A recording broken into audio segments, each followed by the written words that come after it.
احلى 100 مليون مسا على كل الناس وكل حبايبنا وكل الناس المشتركه عندنا وكل الناس المشتركه عندنا. زي ما جينا قلنا قبل كده، صلي على النبي وصبعك الجميل، اعمل لنا لايك وشير عشان يجي لك كل مليان جيبك فاضي مع احمد مايكل هتطلع راضي. الحقوني يا جماعه، انا عايز الناس تقف جنبي. انا دلوقتي بناشد كل الناس اللي متابعاني، انا بناشد الناس المسؤولين، انا بناشد دلوقتي بتوع وزير، يعني كل الناس اللي على السوشيال ميديا. انا دلوقتي هو البني ادم اللي معاه فلوس ولا اللي معاه واسطه ده بيبقى بيدوس على الناس؟ ما انا عايز افهم. انا دلوقتي يا جماعه معروف اللي انا دلوقتي عندي صفحه، انا بدرب دلوقتي وببيع كلاب للحراسه. كل واحده ما تبقى فاضيه ولا عندها مشكله مع جوزها ولا مع ابنها ولا مع اهلها في البيت ولا هي مبسوطه ولا مرتاحه تقعد تقرفنا. انا دلوقتي راجل بدرب كلاب للحراسه، معروف في كل حته الحمد لله، كلاب شرسه وبدرب كلاب.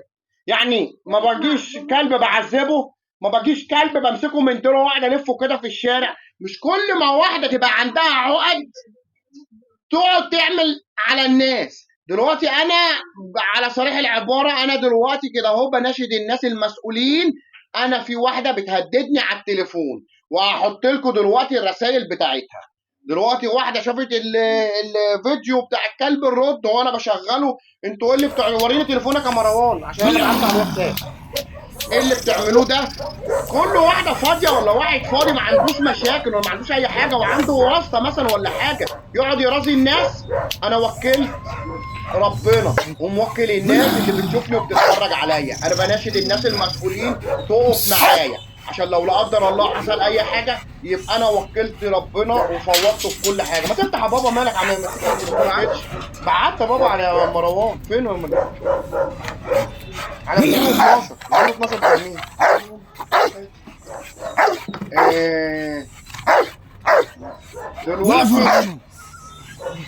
دلوقتي انا وانا بلف في البتاع لقيتها بعتالي على الخاص. لحظه عشان هجيب اقول لكم بس كاتبه ايه.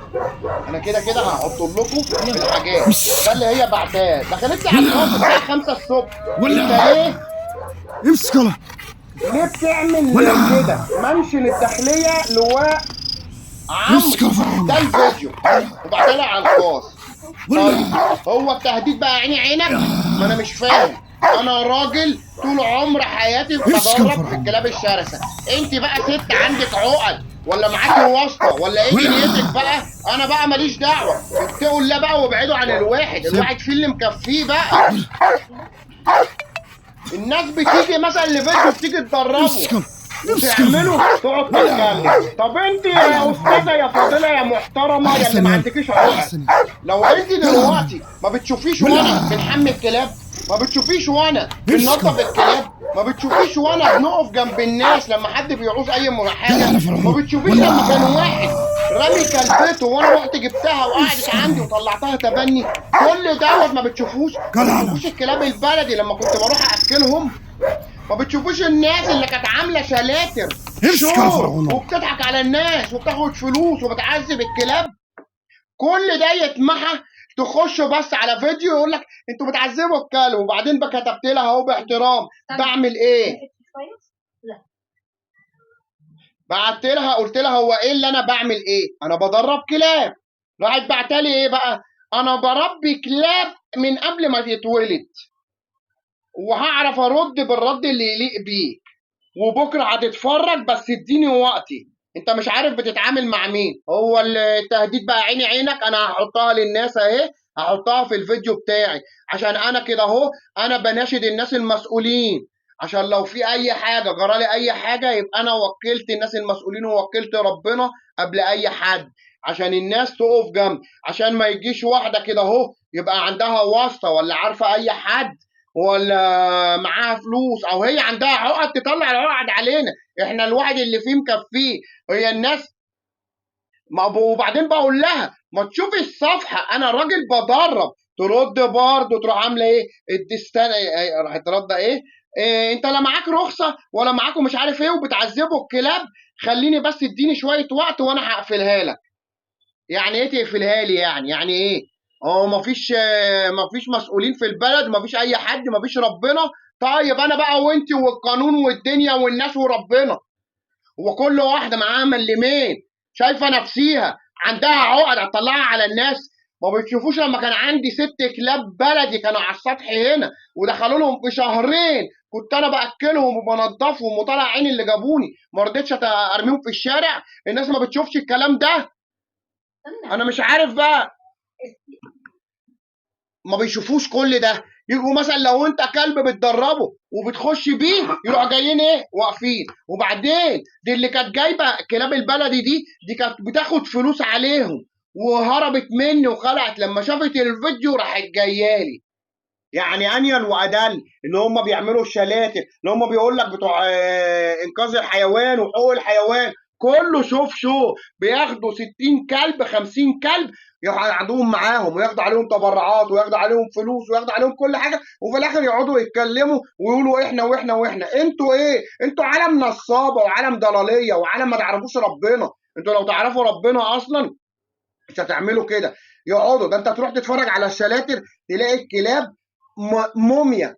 ده انت لو سبتهم في الشارع ربنا بيبعتوا لهم رزقهم، بياخدوا يلموا ويعملوا منها سبوبه. المهم نرجع موضوعنا برضو للست الفاضله.